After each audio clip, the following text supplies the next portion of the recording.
नमस्कार दोस्तों, कैसे हैं आप सब। उम्मीद करती हूँ कि बहुत अच्छे होंगे। चलिए, आज मैं आपके लिए एक नया टॉपिक लेकर के आई हूँ और वो है महाभारत का। शायद ही कुछ लोग जानते होंगे कि जो रथ था अर्जुन का, जिस पे श्री कृष्ण सवार थे, वो क्यों भस्म हो गया था। तो आइए जानते हैं, महाभारत के युद्ध के बाद क्यों भस्म हो गया था अर्जुन का रथ। श्री कृष्ण ने बताया इस घटना का रहस्य। आइए हम सब जानते हैं। महाभारत और रामायण के जीवन के सार समझने वाले ऐसे कई सारे प्रसंग मिलते हैं जिन्हें आम व्यक्ति भी समझकर अपने जीवन में उतार कर अपने जीवन को उन्नतिशील, प्रगतिशील और परम शांतिपूर्ण बना सकता है। महाभारत में कुरुक्षेत्र के रण से जुड़ी हुई ऐसी पौराणिक कहानी है जिसके बारे में बहुत कम लोग जानते हैं। आपने टीवी, सीरियल या फिर तस्वीरों या धार्मिक कहानियां या किस्सों के माध्यम से ये बात तो देखी और पढ़ी भी होगी कि श्री कृष्ण के साथ हनुमान रथ पर सवार थे। ऐसा प्रश्न उठता है कि महाभारत के रण के बाद आखिरकार रथ कहाँ गया।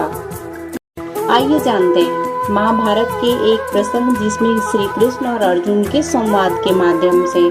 महाभारत युद्ध में श्री कृष्ण के कहने पर अर्जुन ने हनुमान जी का पताका रथ के ऊपर लगाया था, यानी कि उनको विराजित किया था। अर्जुन के रथ श्री कृष्ण चला रहे थे और शेषनाग ने पृथ्वी के नीचे से अर्जुन के रथ के पहियों को पकड़ा था, जिससे कि रथ पीछे ना जाए। इतना सब कुछ अर्जुन की रक्षा के लिए भगवान ने व्यवस्था की थी।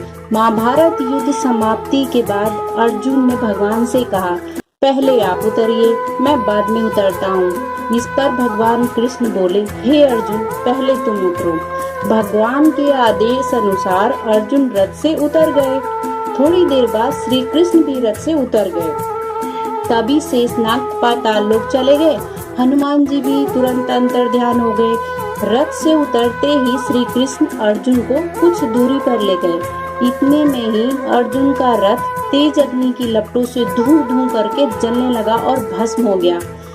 अर्जुन बड़े हैरान हुए और श्री कृष्ण जी से पूछा, भगवान यह क्या हुआ।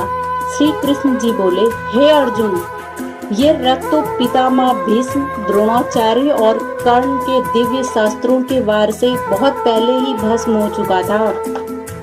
अब क्योंकि पताका लिए श्री हनुमान जी और मैं स्वयं रथ पर बैठे थे, इसलिए यह रथ मेरे संकल्प के माध्यम से चल रहा था। अब जबकि तुम्हारा कार्य पूरा हो चुका है, तब मैंने उसे छोड़ दिया, इसलिए अब ये भस्म हो गया। तो आपको समझ आया कि कैसे श्री कृष्ण और अर्जुन जिस रथ पर विराजमान थे वो कैसे भस्म हो गया था। जय सिया राम।